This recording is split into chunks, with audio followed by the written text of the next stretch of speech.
আমাদের যেভাবে কবরের নিচের অবস্থা, আখিরাতের অবস্থা নিয়ে আলোচনা হওয়া দরকার, নামাজের বিধানগুলো নিয়ে আলোচনা হওয়া দরকার, ঠিক তেমনি ভাবে রাষ্ট্র কিভাবে পরিচালনা হবে, মুসলমানরা কিভাবে জয়ী হতে পারবে, বিশ্বর মাঝে মাথা উঁচু করে দাঁড়াতে পারবে, ঠিক এই বিষয়গুলো নিয়ে আলোচনা হওয়া দরকার।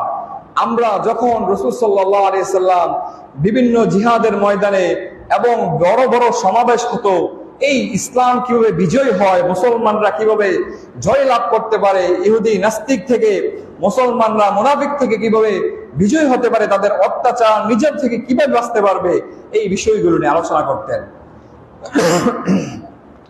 এই জন্য আমাদেরকে এগুলো আলোচনা হলে এমন মনে করা যাবে না যে সে রাজনীতি নিয়ে কথা বলছে। ইসলামে তো সবকিছু আছে। ইসলাম যদি, কোরআন যদি সংবিধান হয়ে থাকে, এই কোরআন আইন অনুযায়ী দেশ পরিচালনা করা থাকে, তাহলে এটা রাজনীতি, রাষ্ট্রনীতি হিসাবে হলো কোরআন।